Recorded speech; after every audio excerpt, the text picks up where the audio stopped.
Tandoori range. Enjoy the Indian taste.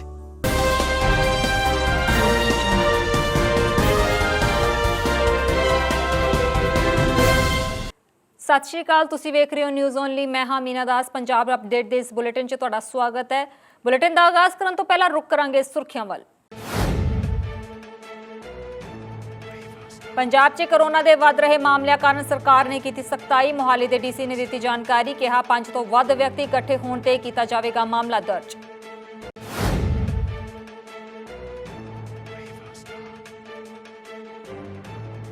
ਕਿਸਾਨ union Lakhowal ਨੇ ਕੀਤੀ ਮੀਟਿੰਗ। 20 ਜੁਲਾਈ ਨੂੰ ਪੰਜਾਬ ਭਰ 'ਚ ਕੀਤੇ ਜਾਣਗੇ ਰੋਸ ਪ੍ਰਦਰਸ਼ਨ।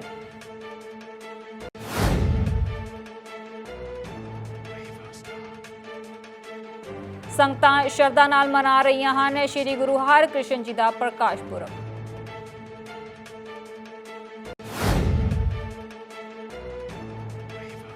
ਤਰਨਤਾਰਨ 'ਚ ਖੋਲ੍ਹਿਆ ਗਿਆ ਨਵਾਂ ਹਸਪਤਾਲ। ਮਾਤਾ ਦੌਲਤਾਂ ਦੇ ਆਦਰ ਸਤਿਕਾਰ 'ਚ ਖੋਲ੍ਹਿਆ ਗਿਆ ਜੱਚਾ ਬੱਚਾ ਵਾਰਡ।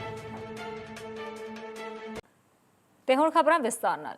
ਪੰਜਾਬ ਭਰ 'ਚ ਕੋਰੋਨਾ ਦੇ ਵੱਧ ਰਹੇ ਕੇਸ ਨੂੰ ਦੇਖਦੇ ਹੋਏ ਪੰਜਾਬ ਸਰਕਾਰ ਨੇ ਫਿਰ ਤੋਂ ਸਖਤੀ ਕਰਨੀ ਸ਼ੁਰੂ ਕਰ ਦਿੱਤੀ ਹੈ, ਜਿਸ ਦੇ ਲਈ ਪੰਜਾਬ ਸਰਕਾਰ ਵੱਲੋਂ ਨਵੀਆਂ ਗਾਈਡਲਾਈਨਸ ਜਾਰੀ ਕੀਤੀਆਂ ਗਈਆਂ ਹਨ। ਸਰਕਾਰ ਨੇ ਸੂਬੇ ਭਰ 'ਚ 144 ਧਾਰਾ ਲਾਗੂ ਕਰ ਦਿੱਤੀ ਹੈ ਤੇ ਸਖਤੀ ਨਾਲ ਨਿਰਦੇਸ਼ ਜਾਰੀ ਕੀਤੇ ਹਨ। ਇਸ ਵਾਰ ਜਾਣਕਾਰੀ ਦਿੰਦੇ ਹੋਏ ਮੋਹਾਲੀ ਦੇ ਡੀਸੀ ਗਿਰੀਸ਼ ਦਲਿਆਨ ਨੇ ਕਿਹਾ ਹੈ ਕਿ ਜਿੱਥੇ 5 ਤੋਂ ਵੱਧ ਲੋਕ ਇਕੱਠੇ ਹੋਣਗੇ ਉੱਥੇ ਮਾਮਲਾ ਦਰਜ ਕੀਤਾ ਜਾਵੇਗਾ।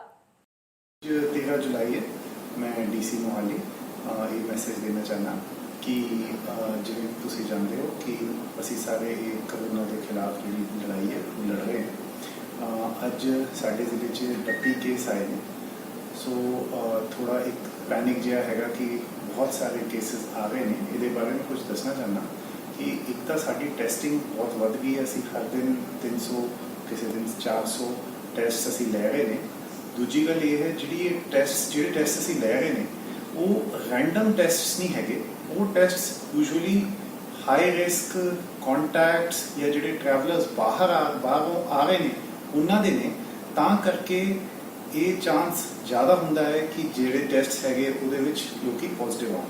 दूजी गल जिहड़े बंदे पॉजिटिव आ रहे हैं या ज़्यादा भी आ रहे हैं, ये चंगी गल है। इहदे नाल सानूं पता लग जाता है कि ये बंदे पॉजिटिव ने, उन्होंने असीं आइसोलेशन च रख सकते हैं। जिवें जिन्हां दे घर 'च फैसिलिटी है उत्थे भी वो आइसोलेट हो सकते हैं। जिहड़े बंदे नहीं घर 'च आइसोलेट हो सकते उन्होंने असीं कोविड केयर सेंटर ले जा सकते हैं, ज्ञान सागर ले जा सकते हैं, असीं हॉस्पिटल 'च रख सकते हैं। दूजी गल ये है कि जिवें तुसीं सारे जानते हो कि साडा फोकस ये हैगा कि बंदियां दी किसी दी भी जान बचाई जाए। तो जिहड़ा भी बंदा कोई पॉजिटिव आंदा है उहदा पूरी उहदी मैडिकल हिस्टरी देखी जाती है, तो नाल ये भी पता किया जाता है कि भी उन्होंने रिस्क कितना है। इस बीमारी की सब तो इंपॉर्टेंट गल समझने वाली ये है कि जे डिटेक्शन अर्ली हो जाए तो असी ये तो बच सकते हैं, ठीक हो सकते हैं। तुसी भी वेख्या होना है कि पिछले दिनों जिन्ने भी साडे बंदे बीमार हुए सी उहदे विच 97-98% बंदे ये बिल्कुल ठीक होके कुछ दिनों बाद घर वापस अपने चले गए। सो ये नाल ही मैं फिर अपील करना चाहूँगा कि जिहड़ियां सरकार दी हिदायतां ने कि सोशल डिस्टेंसिंग मेनटेन की जाए, मास्क पब्लिक च हमेशा पहनिया जाए, ये सारियां दी सख्त पालना की जानी चाहिए है सारियां वालों।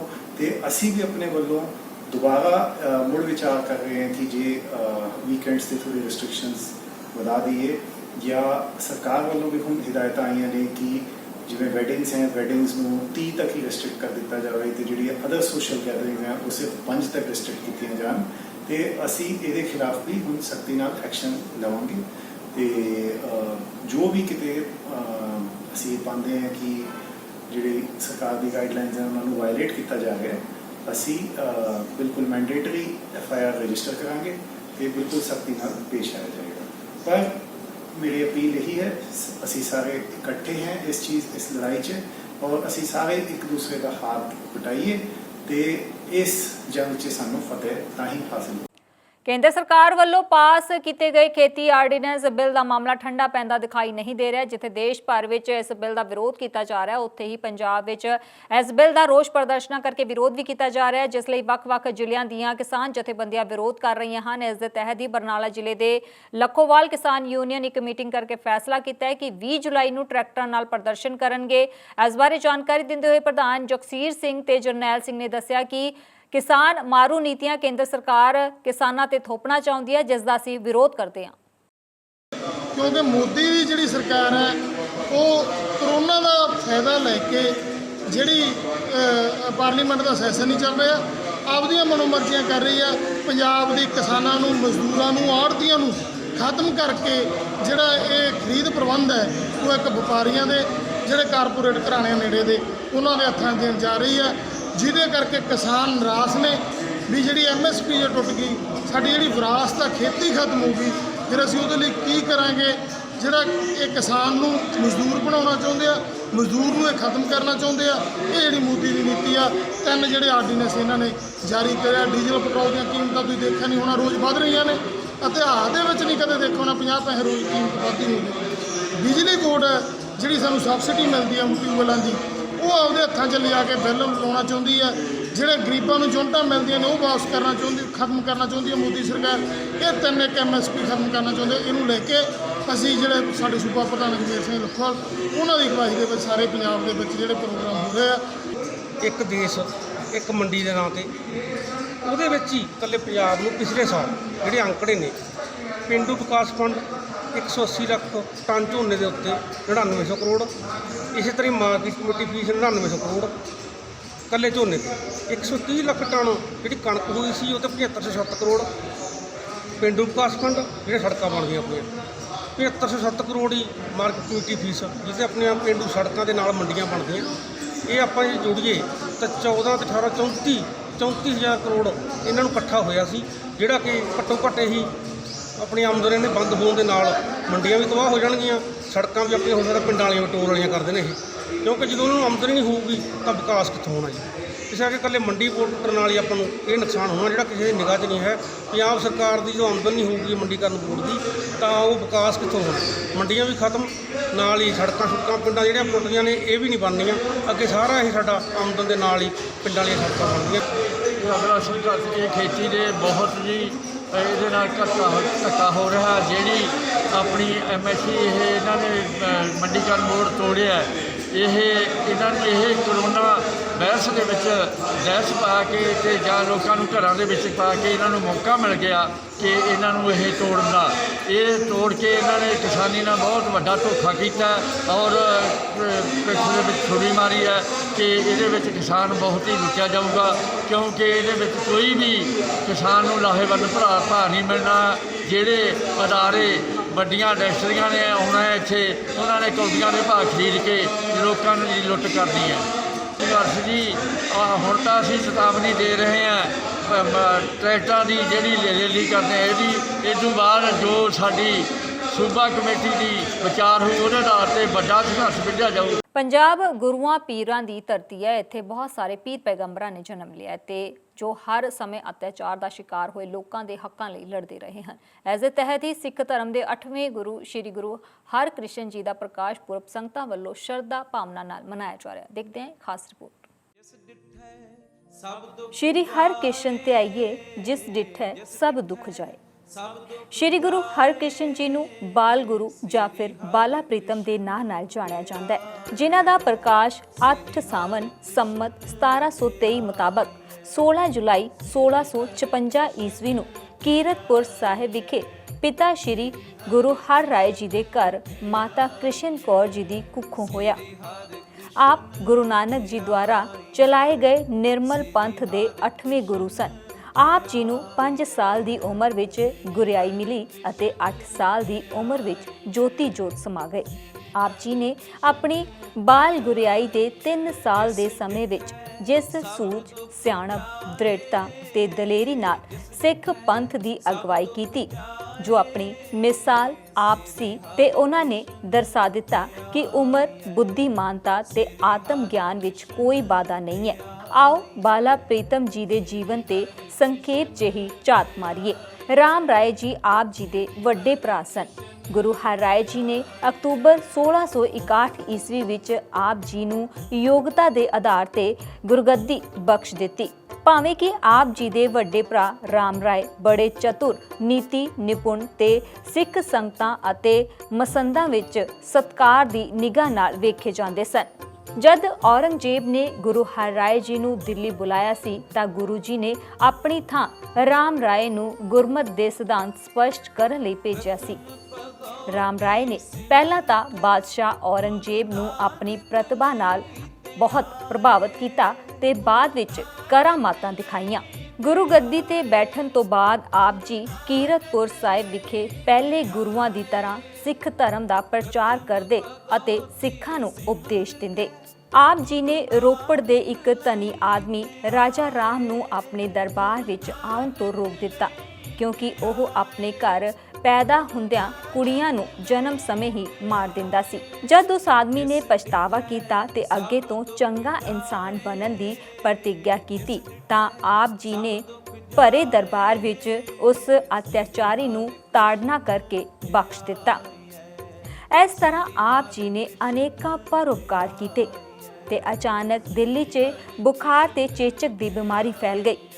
ਗੁਰੂ ਜੀ ਨੇ ਦੁਖੀ ਬਿਮਾਰਾਂ ਦੀ ਦਿਨ ਰਾਤ ਸਹਾਇਤਾ ਕੀਤੀ। ਸੰਗਤਾਂ ਦੇ ਦਸਵੰਧ ਤੇ ਭੇਟਾਂ ਨੂੰ ਆਪ ਜੀ ਨੇ ਦੁਖੀਆਂ ਦੀ ਸੇਵਾ ਲਈ ਵਰਤਿਆ। ਗੁਰੂ ਜੀ ਦੇ ਪਾਵਨ ਦਰਸ਼ਨਾਂ ਨਾਲ ਤਨ ਤੇ ਮਨ ਦੇ ਰੋਗ ਦੂਰ ਹੁੰਦੇ ਹਨ। ਇਸੇ ਲਈ ਤਾਂ ਦਸ਼ਮੇਸ਼ ਪਿਤਾ ਜੀ ਨੇ ਫਰਮਾਇਆ, ਸ਼੍ਰੀ ਹਰਿ ਕ੍ਰਿਸ਼ਨ ਧਿਆਈਏ ਜਿਸ ਡਿਠੈ ਸਭ ਦੁੱਖ ਜਾਏ। ਇਸ ਤਰ੍ਹਾਂ ਰੋਗੀਆਂ ਦੀ ਸੇਵਾ ਕਰਦਿਆਂ ਇੱਕ ਦਿਨ ਗੁਰੂ ਜੀ ਨੂੰ ਵੀ ਤੇਜ਼ ਬੁਖਾਰ ਹੋ ਗਿਆ। ਉਹਨਾਂ ਦੇ ਸਰੀਰ ਤੇ ਵੀ ਚੇਚਕ ਦੇ ਲੱਛਣ ਦਿਸਣ ਲੱਗੇ। ਆਪਣਾ ਅੰਤ ਸਮਾਂ ਜਾਣ ਕੇ ਆਪ ਜੀ ਨੇ ਸੰਗਤਾਂ ਨੂੰ ਗੁਰਿਆਏ ਬਾਰੇ ਹੁਕਮ ਦਿੱਤਾ ਕਿ ਬਾਬਾ ਬਕਾਲੇ, ਜਿਸ ਦਾ ਭਾਵ ਸੀ ਕਿ ਅਗਲਾ ਗੁਰੂ ਪਿੰਡ ਬਕਾਲੇ ਵਿੱਚ ਹੈ।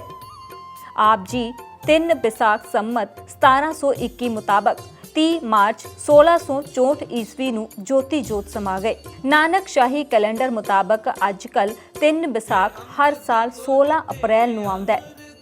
ਆਪ ਜੀ ਨੇ ਆਪਣੀ ਸੰਸਾਰਿਕ ਯਾਤਰਾ 7 ਸਾਲ 8 ਮਹੀਨੇ 19 ਦਿਨਾਂ ਵਿੱਚ ਸੰਪੂਰਨ ਕੀਤੀ। ਆਪ ਜੀ ਦਾ ਸੰਸਕਾਰ ਜਮਨਾ ਨਦੀ ਦੇ ਕਿਨਾਰੇ ਤੇ ਕੀਤਾ ਗਿਆ, ਜਿਸ ਥਾਂ ਤੇ ਹੁਣ ਬਾਲਾ ਸਾਹਿਬ ਗੁਰਦੁਆਰਾ ਹੈ। ਸਾਡੇ ਚੈਨਲ ਵੱਲੋਂ ਆਪ ਜੀ ਨੂੰ ਸ੍ਰੀ ਗੁਰੂ ਹਰਿਕ੍ਰਿਸ਼ਨ ਜੀ ਦੇ ਪ੍ਰਕਾਸ਼ ਪੁਰਬ ਦੀਆਂ ਲੱਖ ਲੱਖ ਮੁਬਾਰਕਾਂ। ਪੰਜਾਬ ਵਿੱਚ ਵੱਧ ਰਹੇ ਕਰੋਨਾ ਮਾਮਲਿਆਂ ਕਾਰਨ ਬੰਦ ਪਏ ਆਈਲੈਟਸ ਤੇ ਇਮੀਗ੍ਰੇਸ਼ਨ ਸੈਂਟਰ ਨੂੰ ਖੋਲ੍ਹਣ ਲਈ ਮੋਗਾ ਵਿੱਚ ਇਮੀਗ੍ਰੇਸ਼ਨ ਸੈਂਟਰ ਦੇ ਮਾਲਕਾਂ ਵੱਲੋਂ ਰੋਸ ਪ੍ਰਦਰਸ਼ਨ ਕੀਤੇ ਗਏ। ਇਮੀਗ੍ਰੇਸ਼ਨ ਦੇ ਮਾਲਕਾਂ ਦਾ ਕਹਿਣਾ ਹੈ ਕਿ ਜੇਕਰ ਬੱਸਾਂ ਤੇ ਹੋਟਲਾਂ ਵਿੱਚ ਲੋਕਾਂ ਨੂੰ ਕਰੋਨਾ ਨਹੀਂ ਹੋ ਸਕਦਾ ਤਾਂ ਪੜ ਰਹੇ ਬੱਚਿਆਂ ਨੂੰ ਵੀ ਕਰੋਨਾ ਨਹੀਂ ਹੋ ਸਕਦਾ। ਉਹਨਾਂ ਨੇ ਕਿਹਾ ਕਿ ਰੋਸ ਪ੍ਰਦਰਸ਼ਨ ਕਰਕੇ ਸਰਕਾਰਾਂ ਨੂੰ ਜਗਾਇਆ ਜਾ ਰਿਹਾ ਹੈ ਕਿ ਉਹ ਪੜ੍ਹਨ ਵਾਲੇ ਬੱਚਿਆਂ ਨੂੰ ਕੁਝ ਰਾਹਤ ਦੇਣ। आज इकट्ठे होने का कारण है कि जिस तरह से आइल्स पीटी इंडस्ट्री बंद पई है, इस कोरोना वैश्विक महामारी में जो सबसे ज़्यादा प्रभावित ट्रेवल इंडस्ट्री रही है और ट्रेवल इंडस्ट्री में भी आइल्स पीटी इंडस्ट्री रही है। सरकार का जो रवैया है वो ठीक नहीं है इस इंडस्ट्री के लिए। अभी होटल खोल देते गए हैं, रेस्टोरेंट खोल दिए, ट्रांसपोर्टेशन में बसेस स्टार्ट हो गई जहाँ सोशल डिस्टेंसिंग भी नहीं है और जहाँ मास्क भी लोग वेयर नहीं करते हैं। अगर वहाँ कोरोना नहीं फैल सकता तो आइल्स और पीटी ट्रेनिंग सेंटर में किवें कोरोना फैल सकता वा। और जहाँ हम पूरे सेफ्टी मेजर्स ले सकते हैं, सोशल डिस्टेंस मेंटेन कर सकते हैं, क्या सरकार केवल शब्दों का खेल खेल रही है? क्या रेस्टोरेंट का नाम लिखने से या बसेस में बैठने से कोरोना खत्म हो जाएगा? अगर ऐसा है तो आइल्स पीटी ट्रेनिंग अपने नाम से रेस्टोरेंट खोलने को तैयार हैं और बसेस में क्लास लगाने को तैयार है। आज पंजाब भर से यहाँ रोष प्रदर्शन कर रहे हो, कितने सेंटर है पंजाब में सारे? पंजाब में तकरीबन 5 से 6 हज़ार सेंटर हैं और पूरे पंजाब से आज रोज़ प्रदर्शन करने लिए मोगा शहर में काफ़ी संस्थाएं जत्थेबंदियां इकट्ठी हुई हैं ताकि सरकार के कानों तक आवाज़ पहुंचाई जा सके कि ये दोहरा रवैया बंद करो और जो कई लाख जो जॉब ये इंडस्ट्री प्रोवाइड करती है उसे बचाओ। अगर ये आज की तारीख में इन्होंने नहीं बचाया तो लाखों जॉब चली जाएंगी, बिजनेस खत्म हो जाएंगे और जो जीडीपी में बहुत बड़ा हिस्सेदारी ये इंडस्ट्री देती है वो खत्म हो जाएगी। ਮੈਨੂੰ ਤਾਂ ਵੀਰ ਜੀ ਇਸ ਚੀਜ਼ ਦੀ ਸਮਝ ਹੀ ਨਹੀਂ ਆਉਂਦੀ। ਮੈਂ ਤੁਹਾਡੇ ਚੈਨਲ ਦੇ ਇਸ ਮਾਧਿਅਮ ਰਾਹੀਂ ਦੁਨੀਆ ਨੂੰ ਤੇ ਸਰਕਾਰ ਨੂੰ ਦੁਨੀਆ ਤੱਕ ਇਹ ਮੈਸੇਜ ਲਾਉਣਾ ਚਾਹੁੰਦਾ, ਸਰਕਾਰ ਤੱਕ ਇਹ ਮੈਸੇਜ ਲਾਉਣਾ ਚਾਹੁੰਦਾ ਕਿ ਜਿਸ ਜਗ੍ਹਾ ਦੇ ਉੱਤੇ ਡਿਸਪਲਿਨ, ਜਿਸ ਜਗ੍ਹਾ ਦੇ ਉੱਤੇ rules and regulations properly maintain ਹੋ ਸਕਦੇ ਆ ਉਸ ਜਗ੍ਹਾ ਨੂੰ ਬੰਦ ਰੱਖਿਆ ਜਾ ਰਿਹਾ। ਜਿਸ ਜਗ੍ਹਾ ਦੇ ਉੱਤੇ ਕੋਈ ਰੂਲਸ ਨਹੀਂ ਚੱਲਦੇ, ਕੋਈ ਰੈਗੂਲੇਸ਼ਨਸ ਨਹੀਂ ਚੱਲਦੇ, ਕੋਈ ਐਜੂਕੇਸ਼ਨ ਲੈਵਲ ਨਹੀਂ ਸਵਾਰੀ ਦਾ, ਕੋਈ ਪੜ੍ਹਿਆ ਲਿਖਿਆ ਕੋਈ ਅਨਪੜ੍ਹ ਚੜ੍ਹ ਰਿਹਾ, ਕਿਸੇ ਨੂੰ ਤੁਸੀਂ ਸਮਝਾ ਸਕਦੇ ਆ, ਕਿਸੇ ਨੂੰ ਨਹੀਂ ਸਮਝਾ ਸਕਦੇ, ਪਰ ਸਾਡੇ ਕੋਲੇ ਜਿਹੜਾ ਵੀ ਸਟੂਡੈਂਟ ਆਉਣਾ, ਜਿਹੜਾ ਵੀ ਬੱਚਾ ਪੜ੍ਹਨ ਆਉਣਾ, ਉਹ 10+2 ਉਹਦੀ ਘੱਟ ਤੋਂ ਘੱਟ ਉਹਦੀ ਐਜੂਕੇਸ਼ਨ ਹੋਊਗੀ। ਜ਼ਿਆਦਾਤਰ ਗ੍ਰੈਜੂਏਟਸ ਆਉਂਦੇ ਆ। ਅਸੀਂ ਉਹਨਾਂ ਨੂੰ ਇਸ ਬਿਮਾਰੀ ਬਾਰੇ ਜਾਗਰੂਕ ਵੀ ਕਰ ਸਕਦੇ ਹਾਂ, ਅਸੀਂ ਉਹਨਾਂ ਨੂੰ ਮਾਸਕ ਪਹਿਨਣ ਲਈ ਵੀ ਕਹਿ ਸਕਦੇ ਹਾਂ, ਅਸੀਂ ਉਹਨਾਂ ਦੀ ਸੋਸ਼ਲ ਡਿਸਟੈਂਸਿੰਗ ਦਾ ਵੀ ਧਿਆਨ ਰੱਖ ਸਕਦੇ ਹਾਂ, ਅਸੀਂ ਸੈਨੀਟਾਈਜੇਸ਼ਨ ਦਾ ਵੀ ਧਿਆਨ ਰੱਖ ਸਕਦੇ ਹਾਂ। ਪਰ ਫਿਰ ਵੀ ਸਾਨੂੰ ਐਜੂਕੇਸ਼ਨ ਨੂੰ ਪਿੱਛੇ ਕਿਉਂ ਸਿੱਟਤਾ, ਇਸ ਗੱਲ ਦੀ ਮੇਰੇ ਸਮਝ 'ਚ, ਮੇਰੇ ਦਿਮਾਗ 'ਚ ਗੱਲ ਮੈਨੂੰ ਨਹੀਂ ਪਤਾ ਲੱਗ ਰਿਹਾ ਵੀ ਇਹਨੂੰ ਅਸੀਂ ਕਿਵੇਂ ਗਵਰਨਮੈਂਟ ਇਹਨੂੰ ਜਸਟੀਫਾਈ ਕਰੂਗੀ। ਦੂਸਰੀ ਜਿਹੜੀ ਸਭ ਤੋਂ ਇੰਪੋਰਟੈਂਟ ਗੱਲ ਇਹ ਆ ਕਿ ਦੋਸਤੋ, ਜਿਹੜੀ ਅੱਜ 50,000 ਇੰਸਟੀਚਿਊਟ ਦੀ ਜੇ ਗੱਲ ਕਰੀਏ ਤਾਂ 10 ਲੱਖ ਬੰਦਾ ਬੇਰੁਜ਼ਗਾਰ ਬੈਠਾ ਪਿਛਲੇ 4 ਮਹੀਨਿਆਂ ਤੋਂ। ਕੀ ਗਵਰਨਮੈਂਟ ਕੋਲੇ ਸਾਡੇ ਲਈ ਕੋਈ ਪਲਾਨ ਵੀ ਹੈ? ਜੇ ਪਲਾਨ ਵੀ ਨਹੀਂ ਤਾਂ ਅਸੀਂ ਉਹਨਾਂ ਤੋਂ ਹੋਰ ਕੋਈ ਮੰਗ ਨਹੀਂ ਰੱਖਦੇ, ਅਸੀਂ ਸਿਰਫ ਇੰਨੀ ਹੀ ਮੰਗ ਰੱਖਦੇ ਹਾਂ ਵੀ ਸਾਨੂੰ ਆਪਦੇ ਲੈਵਲ ਤੇ ਆਪਦਾ ਢਿੱਡ ਪਾਲ ਲੈਣ ਦਿਓ, ਸਾਨੂੰ ਰਿਲੈਕਸੇਸ਼ਨ ਦੇ ਦਿਓ। ਤੇ ਬੁਲੇਟਿਨ 'ਚ ਇੱਥੇ ਰੁਕਾਂਗੇ, ਇੱਕ ਬ੍ਰੇਕ ਦੇ ਲਈ। ਬ੍ਰੇਕ ਤੋਂ ਬਾਅਦ ਜਲਦ ਹਾਜ਼ਰ ਹੋਵਾਂਗੇ। Tandoori range. Enjoy the Indian taste.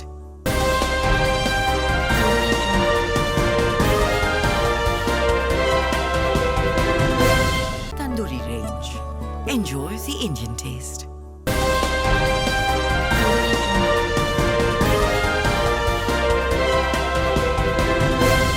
Break ਤੋਂ ਬਾਅਦ ਤੁਹਾਡਾ ਸਵਾਗਤ ਹੈ। ਤਰਨਤਾਰਨ ਜ਼ਿਲ੍ਹੇ 'ਚ ਖੋਲ੍ਹਿਆ ਗਿਆ ਨਵਾਂ ਹਸਪਤਾਲ। ਇੱਥੇ ਬਲਬੀਰ ਸਿੰਘ ਸਿੱਧੂ ਸਿਹਤ ਤੇ ਪਰਿਵਾਰ ਭਲਾਈ ਮੰਤਰੀ ਅਤੇ ਕਿਰਤ ਵਿਭਾਗ ਵੱਲੋਂ ਸਿਹਤ ਹਸਪਤਾਲ ਵਿਖੇ ਮਾਈ ਦੌਲਤਾ ਜੀ ਦੇ ਆਦਰ ਸਤਿਕਾਰ ਵਿੱਚ ਜੱਚਾ ਬੱਚਾ ਵਾਰਡ ਦਾ ਉਦਘਾਟਨ ਕੀਤਾ ਗਿਆ। ਇਸ ਮੌਕੇ ਤੇ ਹਲਕਾ ਤਰਨਤਾਰਨ ਦੇ ਵਿਧਾਇਕ ਡਾਕਟਰ ਧਰਮਬੀਰ ਅਗਨਹੋਤਰੀ, ਹਲਕਾ ਪੱਟੀ ਦੇ ਵਿਧਾਇਕ Harminder Singh Gill, civil surgeon doctor Anoop Kumar, SSP ਤਰੋਵਤਈਆ ਹਾਜ਼ਰ ਸਨ। ਇਸ ਮੌਕੇ ਤੇ ਸਿਹਤ ਮੰਤਰੀ ਬਲਬੀਰ ਸਿੰਘ ਸਿੱਧੂ ਨੇ ਕਿਹਾ ਕਿ ਅੱਜ ਤਰਨਤਾਰਨ ਸ਼੍ਰੀ ਗੁਰੂ ਨਾਨਕ ਦੇਵ ਜੀ ਦੇ 550 ਸਾਲਾ ਪ੍ਰਕਾਸ਼ ਦਿਵਸ ਦੇ ਸੰਬੰਧ ਵਿੱਚ ਪੰਜਾਬ ਸਰਕਾਰ ਵੱਲੋਂ ਕੈਪਟਨ ਅਮਰਿੰਦਰ ਸਿੰਘ ਮੁੱਖ ਮੰਤਰੀ ਪੰਜਾਬ ਜੀ ਦੀ ਯੋਗ ਅਗਵਾਈ ਹੇਠ 50 ਬੈੱਡ ਦਾ ਜੱਚਾ ਬੱਚਾ ਵਾਰਡ ਦਾ ਉਦਘਾਟਨ ਕੀਤਾ ਜਾ ਰਿਹਾ ਹੈ, ਜਿਸ ਵਿੱਚ ਆਧੁਨਿਕ ਤਰੀਕੇ ਵਾਲੇ ਸਾਰੇ ਉਪਕਰਨ ਮੌਜੂਦ ਹੋਣਗੇ। ਉਹਨਾਂ ਨੇ ਕਿਹਾ ਕਿ ਇਹ ਹਸਪਤਾਲ 3 ਮੰਜ਼ਲਾ ਦਾ ਬਣਾਇਆ ਗਿਆ ਅਤੇ ਇਸ ਹਸਪਤਾਲ ਦਾ ਨਾਮ ਮਾਤਾ ਦੌਲਤਾ ਜੀ ਦੇ ਨਾਂ ਤੇ ਰੱਖਿਆ ਜਾਵੇਗਾ। ਕੋਰੋਨਾ ਮਹਾਮਾਰੀ ਦੇ ਵਧ ਰਹੇ ਪ੍ਰਕੋਪ ਬਾਰੇ ਬੋਲਦਿਆਂ ਮੰਤਰੀ ਸਾਹਿਬ ਨੇ ਕਿਹਾ ਕਿ ਜਿਸ ਤਰ੍ਹਾਂ ਸਰਕਾਰ ਵੱਲੋਂ ਗਾਈਡਲਾਈਨਸ ਤਿਆਰ ਕੀਤੀਆਂ ਗਈਆਂ ਹਨ, ਉਹਨਾਂ ਨੂੰ ਪੂਰਾ ਕਰਨਾ ਚਾਹੀਦਾ ਅਤੇ ਸੋਸ਼ਲ ਡਿਸਟੈਂਸਿੰਗ ਦਾ ਪੂਰਾ ਧਿਆਨ ਰੱਖਣਾ ਚਾਹੀਦਾ ਹੈ। ਜੱਚਾ ਬੱਚਾ ਹਸਪੀਟਲ ਜਿਹੜਾ ਇੱਥੇ ਬਣਾਇਆ ਗਿਆ, ਅੱਜ ਉਹਦਾ ਤੁਹਾਨੂੰ ਸਮਰਪਿਤ ਕਰਨ ਵਾਸਤੇ ਪਬਲਿਕ ਨੂੰ ਮੈਂ ਇੱਥੇ ਸਪੈਸ਼ਲ ਤੌਰ ਤੇ ਉਦਘਾਟਨ ਕਰਨ ਵਾਸਤੇ ਆਇਆ ਬਿਲਡਿੰਗ ਦਾ, ਔਰ ਜਿਹਦੇ ਵਿੱਚ ਤਕਰੀਬਨ 6 ਕਰੋੜ ਰੁਪਏ ਦਾ ਖਰਚ ਹੋਇਆ। ਔਰ ਤੁਸੀਂ ਇਹ ਮੰਨੋ 2018 ਸ਼ੁਰੂ ਕੀਤਾ ਗਿਆ ਸੀ ਤੇ 31/12 ਹੁਣ ਤੱਕ ਮੁਕੰਮਲ ਹੋਣ ਦੀ ਸੰਭਾਵਨਾ ਸੀ, ਪਰ ਡਿਊ ਟੂ ਕਰੋਨਾ ਆਪਣਾ ਵਾਇਰਸ ਥੋੜਾ ਲੇਟ ਹੋ ਗਿਆ। ਪਰ ਮੈਂ ਇੱਥੇ 42,100 ਵਰਗ ਫੁੱਟ ਜਿਹੜਾ ਏਰੀਆ ਕਵਰਡ ਏਰੀਆ ਹੈਗਾ ਤੇ ਹਸਪਤਾਲ ਦੇ ਵਿੱਚ 3 ਮੰਜ਼ਲਾਂ ਹੈਗੀਆਂ ਨੇ। ਪਹਿਲੀ ਮੰਜ਼ਲ ਤੇ ਜਿਹੜਾ ਹਸਪਤਾਲ ਬਿਲਡਿੰਗ 3 ਮੰਜ਼ਲੀ ਮਾਰਦੇ ਆ, 5 ਨੰਬਰ ਓਪੀਡੀ 5 ਓਪੀਡੀਆਂ ਨੇ, ਰਜਿਸਟ੍ਰੇਸ਼ਨ ਹੈ, ਐਮਰਜੈਂਸੀ ਹੈ, ਮੈਨ ਰੋਟੀ ਹੈ, ਲੈਬ ਹੈ, ECG ਹੈ, ਅਲਟਰਾਸਾਊਂਡ ਹੈ, ਵੈਕਸੀਨੇਸ਼ਨ ਹੈ ਤੇ ਟੀਕਾਕਰਨ ਰੂਮ ਹੈ। ਤੇ ਸੈਕੰਡ ਫਲੋਰ ਦੇ ਉੱਤੇ ਜਿਹੜਾ ਹੈਗਾ main OT, septic OT, labour room, pre operative room, post operative room, active room, active ward, septic ward ਤੇ ਨਿਕੂ ਸੈਪਟਿਕ ਤੇ ਅਸੈਪਟਿਕ ਤੇ ਵਾਰਡ ਨੰਬਰ ਇਹਦਾ 5 ਦੇ 5 ਵਾਰਡ ਨੇ ਤੇ 10 ਪ੍ਰਾਈਵੇਟ ਰੂਮ ਨੇ। ਦੇਖੋ ਸਾਡੇ ਲੋਕਾਂ ਨੂੰ ਇਹ ਗੱਲ ਸਮਝ ਲੈਣੀ ਚਾਹੀਦੀ ਹੈ, ਐਡੀ ਸੌਖੀ ਬਿਮਾਰੀ ਨਹੀਂ, ਬੜੀ ਸੂਸਾਤ ਦੀ ਬਿਮਾਰੀ ਹੈ, ਇਹਦੇ ਨਾਲ ਬੜਾ ਮੇਜਰ ਲਾਸ ਹੋ ਸਕਦਾ। ਔਰ ਸਾਡੇ CM ਸਾਹਿਬ ਨੇ ਬੜੇ ਸਖਤ ਪਹਿਲਾਂ ਵੀ ਫੈਸਲੇ ਲਏ ਨੇ, ਹੁਣ ਵੀ ਬੜਾ ਸਖਤ ਫੈਸਲਾ ਲਿਆ ਕਿ ਕੱਲ੍ਹ ਵੀ ਕੋਈ 5,500 ਬੰਦਿਆਂ ਦਾ ਮਾਸਕ ਦਾ ਚਲਾਨ ਹੋਇਆ ਤੇ ਜੇਕਰ ਅਸੀਂ ਮਾਸਕ ਪਾ ਲਵਾਂਗੇ ਤਾਂ ਸਾਡੀ ਸੇਫਟੀ ਹੈ। ਜੇ ਅਸੀਂ ਨਹੀਂ ਪਾਵਾਂਗੇ ਤਾਂ ਅਸੀਂ ਆਪਣਾ ਬਰਬਾਦ ਕਰਾਂਗੇ, ਆਪਣੇ ਪਰਿਵਾਰ ਨੂੰ ਕਰਾਂਗੇ, ਸਮਾਜ ਨੂੰ ਵੀ ਕਰਾਂਗੇ। ਉਹ ਗੱਲ ਇੱਦਾਂ ਵੀ ਜਿਸ ਤਰੀਕੇ ਨਾਲ ਹੁਣ ਲੋਕਾਂ ਦੀ ਗੱਲ ਹੈਗੀ ਆ ਕਿ ਕਿਸ ਤਰ੍ਹਾਂ ਦੇ ਹਾਲਾਤ ਬਣਦੇ ਆ, ਬਾਕੀ ਸਟੇਟਾਂ ਦਾ ਕੀ ਹਾਲਾਤ ਆ, ਸਾਡੇ ਜਿਹੜੇ ਐਕਸਪਰਟ ਕਮੇਟੀ ਉਹ ਡਿਸਾਈਡ ਕਰਦੀ ਹੈ ਇਸ ਵੇਲੇ ਕਿਹੜੀ ਚੀਜ਼ ਕਰਨ ਦੀ ਜ਼ਰੂਰਤ ਹੈਗੀ ਆ, ਉਸ ਤੋਂ ਬਾਅਦ ਅਸੀਂ ਉਹਨੂੰ ਅੱਗੇ ਇੰਪਲੀਮੈਂਟ ਕਰਦੇ ਹਾਂ। ਸਰ ਫਾਰਮਾਸਿਸਟ ਇੱਥੇ ਖੜੇ ਨੇ ਜਿੰਨੇ ਭਰਤੀ ਕਰਨੇ, ਪਰ ਉਹ ਕਹਿ ਰਹੇ ਕਿ 25 ਦਿਨ ਤੋਂ ਭੁੱਖ ਹੜਤਾਲ ਤੇ ਨੇ। ਭਾਈ ਕਿਉਂ ਮੈਂ ਉਹਦੀ ਗੱਲ ਸੁਣੂਗਾ, ਕਿਸੇ ਨੂੰ ਭੁੱਖ ਹੜਤਾਲ ਤੇ ਰਹਿਣ ਦੀ ਜ਼ਰੂਰਤ ਨਹੀਂ ਹੈ। ਜਿਹੜੇ ਬੰਦੇ ਕੰਟਰੈਕਟ ਬੇਸਿਸ ਤੇ ਜਾਂ ਹੋਰ ਲੱਗੇ ਹੋਏ ਨੇ ਉਹਨਾਂ ਵਾਸਤੇ ਵੀ ਸਰਕਾਰ ਨੇ ਕਮੇਟੀ ਕੰਸਟੀਟਿਊਟ ਕੀਤੀ ਹੈ, ਉਹ ਜਿਹਦੀ ਕੱਲ੍ਹ ਮੀਟਿੰਗ ਹੋਣ ਜਾ ਰਹੀ ਹੈ। ਪਰਮਾਤਮਾ ਕਰੇ ਉਹ ਮੀਟਿੰਗ ਕੱਲ੍ਹ ਕੋਈ ਫੈਸਲਾ ਹੋਵੇ। ਇਹ ਸਾਰਿਆਂ ਬਾਰੇ ਵੀ ਅਸੀਂ ਪਹਿਲਾਂ ਸੋਚ ਰਹੇ ਹਾਂ। ਹੁਣ ਉਹਦੇ ਬਾਅਦ ਤੁਸੀਂ ਦੇਖਿਆ ਹੋਣਾ ਕਿ ਜਿਹੜੇ NHM ਦੇ ਥਰੂ ਸੀਗੇ ਸਾਰੇ ਬੱਚਿਆਂ ਨੂੰ 18% ਦੀ ਇਨਕਰੀਜ਼ ਦਿੱਤੀ ਗਈ ਟੋਟਲੀ, ਔਰ ਬੰਦਿਆਂ ਨੂੰ 18 ਇੱਕ ਦਾ ਪਹਿਲਾਂ 6 1 ਸਾਲ ਦੀ ਸੀ 18 ਕਰਤੀ ਹੈ। ਤੇ ਇਵਨ ਜਿਹੜੇ ਆਸ਼ਾ ਵਰਕਰ ਸੀ ਉਹਨਾਂ ਦੇ 25 ਰੁਪਏ ਮਹੀਨਾ ਫਿਕਸ ਕਰ ਦਿੱਤਾ ਗਿਆ। ਤੇ ਇਹ ਸਾਰਾ ਚੀਜ਼ਾਂ ਹੌਲੀ ਹੌਲੀ ਹੋਣਗੀਆਂ। ਲੇਕਿਨ ਇਹਨਾਂ ਵਾਸਤੇ ਬਕਾਇਦਾ ਅਸੀਂ ਸਾਡੇ ਸਾਰੇ ਮੰਤਰੀ ਜਾਂ ਸਾਡੇ MLA ਸਾਹਿਬਾਨ ਸਾਰੇ ਬੜੇ ਚਿੰਤਤ ਨੇ ਵੀ ਜਿਹੜੇ ਬੱਚੇ ਬੜੇ ਪੁਰਾਣੇ ਲੱਗੇ ਹੋਏ ਨੇ ਉਹਨਾਂ ਨੂੰ ਰੈਗੂਲਰ ਕਰਨ ਦੀ ਗੱਲ ਆ। ਉਹ ਤੇ ਵੀ ਅਸੀਂ ਕਮੇਟੀ ਕੰਸਟੀਟਿਊਟ ਕਰਤੀ ਹੈ। ਬ੍ਰਹਮ ਮੰਦਿਰ ਦਾ ਬਾਜਵਾ ਸਾਹਿਬ, FM ਸਾਹਿਬ ਤੇ ਹੋਰ ਕਈ ਮੰਤਰੀ ਜਿਹੜੇ ਸੀਨੀਅਰ ਮੰਤਰੀ ਨੇ ਉਹ ਉਸ ਕਮੇਟੀ ਮੈਂਬਰ ਨੇ। ਜ਼ਿਲ੍ਹਾ ਗੁਰਦਾਸਪੁਰ 'ਚ ਪਿਛਲੇ ਕੁਝ ਦਿਨ ਪਹਿਲਾਂ ਕਰੋਨਾ ਵਾਇਰਸ ਦੇ ਕਾਫੀ ਜ਼ਿਆਦਾ ਕੇਸ ਸਾਹਮਣੇ ਆਏ ਸਨ, ਜਿਸ ਨੂੰ ਵੇਖਦੇ ਹੋਏ ਜ਼ਿਲ੍ਹਾ ਪ੍ਰਸ਼ਾਸਨ ਨੇ ਇੱਥੇ ਸਖਤੀ ਕਰ ਦਿੱਤੀ ਸੀ, ਜਿਨ੍ਹਾਂ ਵਿੱਚ ਸਭ ਤੋਂ ਵੱਧ ਕੇਸ ਡੇਰਾ ਬਾਬਾ ਨਾਨਕ ਤੋਂ ਸਾਹਮਣੇ ਆਏ ਸਨ, ਜਿਸ ਕਰਕੇ ਪ੍ਰਸ਼ਾਸਨ ਡੇਰਾ ਬਾਬਾ ਨਾਨਕ ਇਲਾਕੇ ਨੂੰ ਅਣਮਿੱਥੇ ਸਮੇਂ ਲਈ ਲੋਕਡਾਊਨ ਕਰ ਦਿੱਤਾ ਗਿਆ ਸੀ। ਕਾਫੀ ਦਿਨ ਬੀਤਣ ਤੋਂ ਬਾਅਦ ਪ੍ਰਸ਼ਾਸਨ ਨੇ ਇੱਥੇ ਲੋਕਾਂ ਨੂੰ ਰਾਹਤ ਦਿੰਦੇ ਹੋਏ ਸਿਟੀ ਵਿੱਚ ਲੋਕਡਾਊਨ ਖੋਲ੍ਹ ਦਿੱਤਾ ਹੈ, ਜਿਸ ਤੋਂ ਬਾਅਦ ਹੁਣ ਇੱਥੇ ਦੁਕਾਨਾਂ ਤੇ ਬਾਜ਼ਾਰ ਖੋਲ੍ਹ ਦਿੱਤੇ ਗਏ ਹਨ। ਇਸ ਬਾਰੇ ਜਾਣਕਾਰੀ ਦਿੰਦੇ ਹੋਏ ਪੁਲਿਸ ਅਧਿਕਾਰੀ ਨੇ ਕਿਹਾ ਕਿ ਦੁਕਾਨਦਾਰਾਂ ਨੂੰ ਮਾਸਕ ਪਾਉਣਾ ਸਖਤ ਹਦਾਇਤਾਂ ਇਸ ਲਈ ਜਾਰੀ ਕੀਤੀਆਂ ਗਈਆਂ ਹਨ। ਦੇਖੋ ਜੀ, ਜਿਹੜੀਆਂ ਪ੍ਰਸ਼ਾਸਨ ਨੇ ਸਾਨੂੰ ਹਦਾਇਤਾਂ ਦਿੱਤੀਆਂ ਨੇ ਉਸ ਦੀ ਸਾਨੂੰ ਸਾਰਿਆਂ ਨੂੰ ਪਾਲਣਾ ਕਰਨੀ ਚਾਹੀਦੀ ਹੈ। ਇਹਦੇ ਵਿੱਚ ਕੋਈ ਪਾਰਟੀਬਾਜ਼ੀ ਨਹੀਂ, ਕੋਈ ਗੱਲ ਨਹੀਂ, ਕੋਈ ਬਾਤ ਨਹੀਂ। ਐਵੇਂ ਇਹਨੂੰ ਗੱਲ ਨੂੰ ਐਵੇਂ ਨਾ ਹਾਸੋਹੀਣਾ ਜਾਂ ਮਜ਼ਾਕ ਨਾ ਬਣਾਇਆ ਜਾਏ। ਅਜੇ ਤਾਂ 11 ਦਿਨ ਬੰਦ ਕੀਤਾ। ਜੇ ਰੱਬ ਨਾ ਕਰੇ, ਜੇ ਸਾਡੇ ਲੋਕ ਬੰਦੇ ਨਾ ਬਣੇ, ਬੰਦਿਆਂ ਵਾਲੀਆਂ ਕਰਤੂਤਾਂ ਨਾ ਕੀਤਾ ਤੇ ਸਰਕਾਰ ਦੀ ਮਰਜ਼ੀ ਹੈ, ਫਿਰ ਜੋ ਮਰਜ਼ੀ ਕਰ ਸਕਦੀ ਹੈ। ਅਸੀਂ 11 ਦਿਨਾਂ ਦੇ ਵਿੱਚ ਬਾਵਾਂ ਕਰ ਉੱਠੇ ਹਾਂ ਜੀ। ਕਮੇਟੀਆਂ ਅਸੀਂ ਦੇਣੀਆਂ ਸਾਰੇ ਦੁਕਾਨਦਾਰਾਂ ਦਾ ਮਾੜਾ ਹਾਲ ਹੈ। ਗਾਹਕ ਆਉਂਦਾ ਤੇ ਕੀ ਉਹਨਾਂ ਲਈ ਸਾਵਧਾਨੀ? ਹੁਣ ਉਹਨਾਂ ਵਾਸਤੇ ਦੇਖੋ ਜੀ, ਅਸੀਂ ਮਾਸਕ ਰੱਖਿਆ ਤੇ ਆਪਣੇ ਰੱਖਿਆ ਸੈਨੀਟਾਈਜ਼ਰ, ਪਹਿਲਾਂ ਹੱਥ ਸਾਫ਼ ਕਰਵਾਈ ਦੇ ਆ, ਫਿਰ ਉਹਨਾਂ ਨੂੰ ਆਖੀ ਦਾ ਵੀ ਆਪਣਾ ਮਾਸਕ ਪਾਓ ਜੀ। ਉਸ ਤੋਂ ਬਾਅਦ ਦੂਰੀ ਬਣਾ ਕੇ ਰੱਖੀ ਦੀ ਥੋੜ੍ਹੀ ਜਿਹੀ। ਕੋਈ ਸਾਨੂੰ ਗਾਹਕਾਂ ਦੀ ਇੰਨੀ ਜ਼ਿਆਦਾ ਲੋੜ ਨਹੀਂ ਜਿੰਨੀ ਆਪਣੀ ਜਾਨ ਦੀ ਤੇ ਆਪਣੇ ਬੱਚਿਆਂ ਦੀ ਜਾਨ ਦੀ ਲੋੜ ਹੈ। ਤੇ ਕੀ ਧਿਆਨ ਰੱਖ ਰਹੇ? ਬਾਜ਼ਾਰ ਖੁੱਲ੍ਹਾ ਜਿਹੜਾ ਸਾਡਾ ਬੜਾ ਮਹਿਸੂਸ ਹੋਇਆ ਵਧੀਆ। ਬਾਜ਼ਾਰ ਖੁੱਲ੍ਹਣ ਦੇ ਨਾਲ ਸਾਰੀ ਥੋੜ੍ਹੀ ਬੜੀ ਰੌਣਕ ਵੀ ਆ ਗਈ ਹੈ ਬਾਜ਼ਾਰ। ਹਾਂਜੀ, ਇਹਦੇ ਨਾਲ ਜੋ ਵੀ ਸਰਕਾਰ ਦੀਆਂ ਹਦਾਇਤਾਂ ਹੈਗੀਆਂ ਉਹਦੇ ਮੁਤਾਬਕ ਅਸੀਂ ਪੂਰਾ ਚੱਲ ਰਹੇ ਹੈਗੇ। ਮਾਸਕ ਲਾਏ ਦੇ ਹੈਗੇ ਨੇ, ਸੈਨੀਟਾਈਜ਼ ਕਰ ਰਹੇ ਹਾਂ। ਅਸੀਂ ਅੱਗੋਂ ਵੀ ਇਸ ਤਰ੍ਹਾਂ ਹੀ ਸਾਰਾ ਪੂਰਾ ਖਿਆਲ ਰੱਖਾਂਗੇ। ਸਾਡੇ ਬਾਜ਼ਾਰ ਅੱਜ 10 ਦਿਨਾਂ ਬਾਅਦ ਖੁੱਲ੍ਹੇ ਆ ਜੀ। ਬਹੁਤ ਵਧੀਆ ਮਹਿਸੂਸ ਕਰ ਰਹੇ ਹਾਂ ਕਿ ਲੋਕਾਂ ਨੂੰ ਜਿਹੜੇ ਗਾਹਕ ਆਉਂਦੇ ਆ ਉਹਨਾਂ ਨੂੰ ਚਾਹੀਦਾ ਵਾ ਮਾਸਕ ਪਾ ਕੇ ਰੱਖੋ। ਬਿਮਾਰੀ ਬਹੁਤ ਮਾੜੀ ਆ। ਪੁਲਿਸ ਦੀਆਂ ਜਿਹੜੀਆਂ ਹਦਾਇਤਾਂ ਨੇ, ਸਿਵਲ ਪ੍ਰਸ਼ਾਸਨ ਦੀਆਂ ਜਿਹੜੀਆਂ ਹਦਾਇਤਾਂ ਨੇ, ਆਪਣਾ ਡਿਸਟੈਂਸ ਬਣਾ ਕੇ ਰੱਖਣਾ, ਗੋਲ ਧਾਰੇ ਬਣਾ ਕੇ ਰੱਖਣੇ, ਉਹਨਾਂ ਮੁਤਾਬਕ ਹੀ। ਅੱਜ ਕਾਫੀ ਦਿਨਾਂ ਬਾਅਦ ਪ੍ਰਸ਼ਾਸਨ ਵੱਲੋਂ ਡੇਰਾ ਬਾਬਾ ਨਾਨਕ ਦੇ ਬਾਜ਼ਾਰ ਖੁੱਲ੍ਹਾਏ ਗਏ ਨੇ ਤੇ ਦੁਕਾਨਦਾਰਾਂ ਨੂੰ ਸਖਤ ਤੋਂ ਸਖਤ ਹਦਾਇਤਾਂ ਕੀਤੀਆਂ ਗਈਆਂ ਵੀ ਮਾਸਕ ਪਾ ਕੇ ਰੱਖੋ, ਸੋਸ਼ਲ ਡਿਸਟੈਂਸ ਰੱਖੋ। ਫਿਰ ਵੀ ਕੋਈ ਜੇ ਕੋਈ ਉਲੰਘਣਾ ਕਰੇਗਾ ਉਹਦੇ ਖਿਲਾਫ ਕਾਨੂੰਨ ਅਨੁਸਾਰ ਕਾਰਵਾਈ ਕੀਤੀ ਜਾਏਗੀ। ਅੰਮ੍ਰਿਤਸਰ 'ਚ ਪੁਲਿਸ ਕਮਿਸ਼ਨਰ ਸੁਖਚੈਨ ਸਿੰਘ ਗਿੱਲ ਦੇ ਦਿਸ਼ਾ ਨਿਰਦੇਸ਼ ਲੁੱਟਾਂ ਖੋਹਾਂ ਕਰਨ ਵਾਲੇ ਆਰੋਪੀਆਂ ਦੇ ਖਿਲਾਫ ਚਲਾਈ ਗਈ ਮੁਹਿੰਮ ਦੇ ਤਹਿਤ ਥਾਣਾ ਵੇਰਕਾ ਦੀ ਪੁਲਿਸ ਮੁਖੀ ਨੇ ਮੀਡੀਆ ਨਾਲ ਗੱਲਬਾਤ ਕਰਦੇ ਹੋਏ ਦੱਸਿਆ ਕਿ ਕਮਲਜੀਤ ਕੌਰ ਨਾਂ ਔਰਤ ਨੇ ਸ਼ਿਕਾਇਤ ਦਰਜ ਕਰਵਾਈ ਸੀ ਕਿ ਉਸਦਾ ਮੋਬਾਈਲ ਖੋਹ ਲਿਆ ਗਿਆ ਤੇ ਪੁਲਿਸ ਪਾਰਟੀ ਨੇ ਵੇਰਕਾ ਮਿਲਕ ਪਲਾਂਟ ਦੇ ਚੌਂਕ ਵਿੱਚ ਨਾਕਾਬੰਦੀ ਦੌਰਾਨ 2 ਵਿਅਕਤੀਆਂ ਨੂੰ ਰੋਕ ਕੇ ਉਹਨਾਂ ਦੀ ਤਲਾਸ਼ੀ ਲਈ ਤਾਂ ਉਹਨਾਂ ਕੋਲੋਂ ਖੋਇਆ ਗਿਆ ਮੋਬਾਈਲ ਬਰਾਮਦ ਹੋਇਆ। ਉਹਨਾਂ ਨੇ ਦੱਸਿਆ ਕਿ ਜਦੋਂ ਪੁਲਿਸ ਵੱਲੋਂ ਇਹਨਾਂ ਤੋਂ ਪੁੱਛਗਿੱਛ ਕੀਤੀ ਗਈ ਤਾਂ ਆਰੋਪੀਆਂ ਨੇ ਦੱਸਿਆ ਕਿ ਅਸੀਂ ਕਾਫੀ ਲੁੱਟਾਂ ਖੋਹਾਂ ਕੀਤੀਆਂ ਹਨ ਤੇ ਇਹਨਾਂ ਕੋਲੋਂ 6 ਚੋਰੀ ਕੀਤੇ ਮੋਬਾਈਲ ਫੋਨ ਵੀ ਬਰਾਮਦ ਕੀਤੇ ਗਏ ਹਨ। ਇਹਨਾਂ ਦੀ ਪਹਿਚਾਣ ਨਿਸ਼ਾਨ ਸਿੰਘ ਤੇ ਕਰਨਦੀਪ ਸਿੰਘ ਵਜੋਂ ਹੋਈ ਹੈ। ਇਹਨਾਂ ਨੂੰ ਮਾਨਯੋਗ ਅਦਾਲਤ ਵਿੱਚ ਪੇਸ਼ ਕਰਕੇ ਇਹਨਾਂ ਦਾ ਰਿਮਾਂਡ ਹਾਸਲ ਕੀਤਾ ਜਾਵੇਗਾ ਤਾਂ ਕਿ ਹੋਰ ਬਰਾਮਦਗੀ ਹੋ ਸਕੇ। ਇਹਨਾਂ ਜੀ ਅਸੀਂ ਮਾਨਯੋਗ ਕਮਿਸ਼ਨਰ ਸਾਹਿਬ ਸ਼੍ਰੀ ਡਾਕਟਰ ਸੁਖਚੈਨ ਸਿੰਘ ਜੀ ਗਿੱਲ IPS ਤੇ ADCP ਸ਼੍ਰੀ ਹਰਪਾਲ ਸਿੰਘ ਜੀ, ACP ਜਸਪ੍ਰੀਤ ਸਿੰਘ ਜੀ ਦੀਆਂ ਹਦਾਇਤਾਂ ਤੇ ਅਸੀਂ ਮਾੜੇ ਅਨਸਰਾਂ ਦੇ ਖਿਲਾਫ ਜਿਹੜੀ ਪਿਛਲੇ ਸਮੇਂ ਤੋਂ ਮੁਹਿੰਮ ਵਿੱਢੀ ਹੈ ਤੇ ਉਹ ਇੱਕ ਕੱਲ ਅਸੀਂ 11 ਤਰੀਕ ਨੂੰ ਮੁਕੱਦਮਾ ਜਿਹੜਾ ਕਵਲਜੀਤ ਕੌਰ ਪਤਨੀ ਜਸਬੀਰ ਸਿੰਘ ਤੀਰਥਨਗਰ ਵੇਰਕਾ ਜਿਹੜੀ ਪੈਦਲ ਜਾ ਰਹੀ ਸੀ ਤੇ ਇੱਕ ਲੜਕੇ ਨੇ ਜ਼ਬਰਦਸਤੀ ਉਹਦਾ ਮੋਬਾਈਲ ਜਿਹੜਾ ਸੀ ਉਹ ਖੋਹ ਕਰ ਲਿਆ ਸੀ, ਜਿਹੜਾ ਕਿ ਅਸੀਂ ਉਹਦੇ ਬਿਆਨ ਤੇ ਮੁਕੱਦਮਾ ਦਰਜ ਕਰਕੇ 379(B) ਦਾ 105 ਨੰਬਰ ਮੁਕੱਦਮਾ ਤੇ ਜਿਹੜਾ ਕਿ ਉਹਦੀ ਤਫਤੀਸ਼ ਕਰਕੇ ਅਗਲੇ ਦਿਨ ਹੀ ਅਸੀਂ 24 ਘੰਟਿਆਂ ਤੋਂ ਪਹਿਲਾਂ ਵੀ ਜਿਹੜਾ ਕਿ ਇਹ ਅਸੀਂ ਦੋਸ਼ੀ ਉਹਦੇ ਵਿੱਚ ਨਿਸ਼ਾਨ ਸਿੰਘ ਸਾਨੂੰ ਕਸ਼ਮੀਰ ਸਿੰਘ ਵਾਸੀ ਮਤਲਬ ਪੰਡੋਰੀ ਲਬਾਣਾ ਤੇ ਇੱਕ ਉਹਦੇ ਨਾਲ ਕਰਨਦੀਪ ਸਿੰਘ ਸਾਨੂੰ ਲਖਵਿੰਦਰ ਸਿੰਘ ਜਿਹੜਾ ਵਾਸੀ ਨਾਗਕਲਾਂ ਨੂੰ ਗ੍ਰਿਫਤਾਰ ਕਰਕੇ ਇਹਨਾਂ ਤੋਂ ਖੋਹ ਹੋਇਆ ਮੋਬਾਈਲ ਤੇ ਮਤਲਬ ਨਾਲ ਹੀ ਮੋਟਰਸਾਈਕਲ ਜਿੱਤੇ ਵਾਰਦਾਤ ਕੀਤੀ ਸੀ ਉਹ ਰਿਕਵਰ ਕੀਤਾ। ਇੱਕ ਜਿਹੜਾ ਕਰਨਵੀਰ ਨੂੰ ਇਹਨੇ ਮੋਬਾਈਲ ਖੋਹ ਕਰਕੇ ਵੇਚਿਆ ਸੀ ਉਹ ਵੀ ਇਹਨਾਂ ਤੋਂ ਅਸੀਂ ਰਿਕਵਰ ਕੀਤਾ।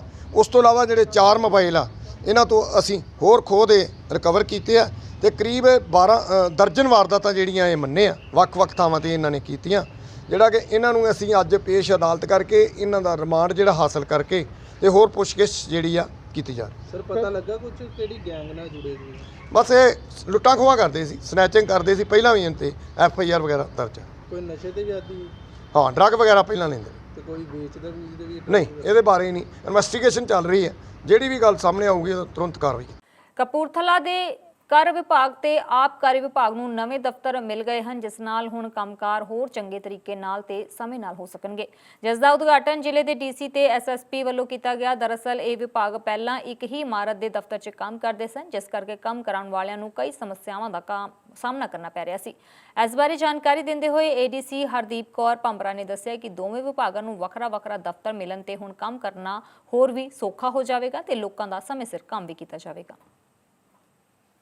13/7/2020 ਨੂੰ ਆਬਕਾਰੀ ਵਿਭਾਗ ਦਾ ਵੱਖਰਾ ਦਫ਼ਤਰ ਜ਼ਿਲ੍ਹਾ ਸਕੱਤਰੇਤ ਵਿਖੇ ਮਾਨਯੋਗ ਡਿਪਟੀ ਕਮਿਸ਼ਨਰ ਦੀਪਤੀ ਉੱਪਲ ਜੀ ਔਰ ਪੁਲਿਸ ਪ੍ਰਸ਼ਾਸਨ ਦੇ ਮੁਖੀ ਸਤਿੰਦਰ ਸਿੰਘ ਜੀ ਦੀ ਹਾਜ਼ਰੀ ਵਿੱਚ ਉਦਘਾਟਨ ਕੀਤਾ ਗਿਆ। ਜਿਵੇਂ ਕਿ ਆਪ ਜੀ ਨੂੰ ਸਾਰਿਆਂ ਨੂੰ ਪਤਾ ਹੈ ਕਿ ਪੰਜਾਬ ਸਰਕਾਰ ਦਾ ਇਸ ਵਿਭਾਗ ਨੂੰ ਕਰ ਵਿਭਾਗ ਅਤੇ ਆਬਕਾਰੀ ਵਿਭਾਗ ਨੂੰ ਵੱਖਰੇ ਕਰਕੇ ਸੇਵਾਵਾਂ ਲੈਣ ਲਈ ਉਹਦਾ ਇੱਕ ਉਚੇਚਾ ਮੰਤਵ ਸੀ। ਉਸ ਮੰਤਵ ਨੂੰ ਮੁੱਖ ਰੱਖਦਿਆਂ, ਕਿਉਂਕਿ ਪੰਜਾਬ ਵਿੱਚ ਲਿਕਰ ਦੀ ਬਹੁਤ ਜ਼ਿਆਦਾ ਸਮਗਲਿੰਗ ਹੋ ਰਹੀ ਸੀ, ਉਸ ਸਮਗਲਿੰਗ ਦੇ ਉੱਤੇ ਸੂਬੇ ਨੂੰ ਕੋਈ ਟੈਕਸ ਨਹੀਂ ਆਉਂਦਾ ਸੀ। ਅਤੇ ਜਿਵੇਂ ਕਿ ਮੈਂ ਅੱਜ ਚਾਰਜ ਸੰਭਾਲਿਆ, 1/7 ਨੂੰ ਚਾਰਜ ਸੰਭਾਲਿਆ, ਅਤੇ ਜਿਵੇਂ ਕਿ ਈਸੀ ਪੰਜਾਬ ਮਾਨਯੋਗ ਏਸੀ ਸਾਹਿਬ ਦੀ ਹਦਾਇਤਾਂ ਅਤੇ ਡੀਸੀ ਐਕਸਾਈਜ਼ ਜੋ ਕਿ ਜਲੰਧਰ ਡਿਵੀਜ਼ਨ ਦੇ ਜਸਪਿੰਦਰ ਸਿੰਘ ਜੀ ਦੀਆਂ ਹਦਾਇਤਾਂ ਨੂੰ ਮੁੱਖ ਰੱਖ ਕੇ ਆਪਣੀ ਕਾਰਗੁਜ਼ਾਰੀ ਸ਼ੁਰੂ ਕੀਤੀ ਹੈ। ਉਸ ਵਿੱਚ ਮੈਂ ਮਹਿਸੂਸ ਕਰਦੀ ਹਾਂ ਕਿ ਜਿਵੇਂ ਇਸ ਜ਼ਿਲ੍ਹੇ ਦੇ ਵਿੱਚ ਜਦੋਂ ਕਿ ਜਿਹੜਾ ਕਿ ਪਿਛਲੇ ਸਾਲ ਨੂੰ ਕੰਪੈਰੀਜ਼ਨ ਕਰਕੇ ਅਤੇ ਇਹਨੂੰ ਰਿਨਿਊ ਕੀਤਾ ਗਿਆ ਮਾਰਚ ਦੇ ਮਹੀਨੇ ਦੇ ਵਿੱਚ 25 ਗਰੁੱਪ ਇਸ ਇਲਾਕੇ ਦੇ ਵਿੱਚ 27 ਗਰੁੱਪ ਸਨ, ਜਿਨ੍ਹਾਂ ਵਿੱਚੋਂ 18 ਗਰੁੱਪ ਜਿਹੜੇ ਪਾਲਿਸੀ ਦੇ ਮੁਤਾਬਕ ਸਾਈਜ਼ ਪਾਲਿਸੀ ਦੇ ਮੁਤਾਬਕ 12% ਇਨਕਰੀਜ਼ ਦੇ ਨਾਲ ਜਿਹੜੇ ਰਿਨਿਊ ਕੀਤੇ ਗਏ। ਬਚਦੇ ਹੋਏ 7 ਗਰੁੱਪਾਂ ਨੂੰ ਜਿਹੜੇ 7 ਗਰੁੱਪ ਜਿਹੜੇ ਨੇ ਅਲਾਟਮੈਂਟ ਦੇ ਵਿੱਚ ਭੇਜੇ ਗਏ ਕਿ ਅਲਾਟਡ ਕੀਤੇ ਗਏ। 2 ਦੀ ਜਿਹੜੀ ਹੈਗੀ ਆ ਉਹਨਾਂ ਦੀ ਟੈਂਡਰ ਸਿਸਟਮ ਦੇ ਨਾਲ ਵੇਚਣ 'ਚ ਕਾਮਯਾਬੀ ਹੋਈ। ਇਹ ਗੱਲ ਕੋਈ ਦੋ ਰਾਏ ਨਹੀਂ ਹੈ ਕਿ ਇਹ ਸਾਰਾ ਕਰਨ ਦੇ ਬਾਵਜੂਦ ਅਸੀਂ ਅਪ੍ਰੈਲ ਤੋਂ ਇਹਨਾਂ ਠੇਕਿਆਂ ਦੇ ਵਿਭਾਗ ਜਦੋਂ ਐਕਸਾਈਜ਼ ਐਂਡ ਟੈਕਸੇਸ਼ਨ ਇਕੱਠਾ ਸੀ, ਲਾਕਡਾਊਨ ਹੋਣ ਕਾਰਨ ਇਹਦੇ 'ਤੇ ਪੂਰੀ ਗੌਰ ਨਹੀਂ ਕੀਤੀ ਜਾ ਸਕੀ, ਜਿਨ੍ਹਾਂ ਕਰਕੇ ਬਹੁਤ ਸਾਰੇ ਬੂਟਲੈਗਰਸ ਤਸਕਰਸ ਜਿਹੜੇ ਸੀਗੇ ਬਹੁਤ ਸਾਰੇ ਇਲਾਕਿਆਂ ਦੇ ਵਿੱਚ ਦਾਰੂ ਵੇਚਣ ਦੇ ਵਿੱਚ ਅਤੇ ਲੋਕਾਂ ਨੂੰ ਸਟਾਕ ਕਰਨ ਦੇ ਵਿੱਚ ਕਾਮਯਾਬ ਹੋਏ ਹੋਣਗੇ। ਕਿਉਂਕਿ ਜਿਸ ਤੋਂ ਅੰਦਾਜ਼ਾ ਲੱਗਦਾ ਹੈ ਕਿ ਜਦੋਂ ਅਸੀਂ ਠੇਕੇ ਵਿਭਾਗ ਨੇ ਖੋਲ੍ਹੇ, ਉਹਨਾਂ ਦੀ ਮੋਨੀਟਰਿੰਗ ਕੀਤੀ ਅਤੇ ਉਹਨਾਂ ਵਿੱਚ ਸੇਲਾਂ ਲੈਣ ਦੇ ਵਿੱਚ ਵਿਭਾਗ ਨਾ ਕਾਮਯਾਬ ਹੁੰਦਾ ਨਜ਼ਰ ਆਉਂਦਾ ਸੀ। ਤੇ ਫਿਲਹਾਲ ਇਸ ਬੁਲੇਟਿਨ 'ਚ ਇੰਨਾ ਹੀ, ਪਰ ਜਾਣ ਤੋਂ ਪਹਿਲਾਂ ਮੁੜ ਤੋਂ ਰੁਕ ਕਰਾਂਗੇ ਸੁਰਖੀਆਂ ਵੱਲ। ਪੰਜਾਬ 'ਚ ਕੋਰੋਨਾ ਦੇ ਵੱਧ ਰਹੇ ਮਾਮਲਿਆਂ ਕਾਰਨ ਸਰਕਾਰ ਨੇ ਕੀਤੀ ਸਖਤਾਈ। ਮੋਹਾਲੀ ਦੇ ਡੀਸੀ ਨੇ ਦਿੱਤੀ ਜਾਣਕਾਰੀ, ਕਿਹਾ 5 ਤੋਂ ਵੱਧ ਵਿਅਕਤੀ ਇਕੱਠੇ ਹੋਣ ਤੇ ਕੀਤਾ ਜਾਵੇਗਾ ਮਾਮਲਾ ਦਰਜ।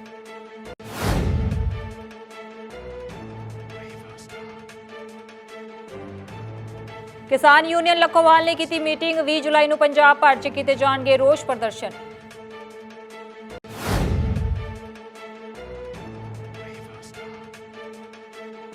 ਸੰਗਤਾਂ ਸ਼ਰਧਾ ਨਾਲ ਮਨਾ ਰਹੀਆਂ ਹਨ ਸ਼੍ਰੀ ਗੁਰੂ ਹਰਕ੍ਰਿਸ਼ਨ ਜੀ ਦਾ ਪ੍ਰਕਾਸ਼ ਪੁਰਬ।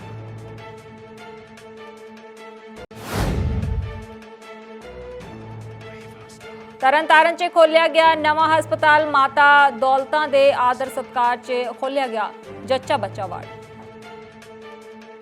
ਨਵੇਂ ਬੁਲੇਟਿਨ ਦੇ ਨਾਲ ਫਿਰ ਤੋਂ ਹਾਜ਼ਰ ਹੋਵਾਂਗੇ, ਤਦ ਤੱਕ ਦੇ ਲਈ ਮੈਨੂੰ ਦਿਓ ਇਜਾਜ਼ਤ। ਸਤਿ ਸ਼੍ਰੀ ਅਕਾਲ। Tandoori Range. Enjoy the Indian taste.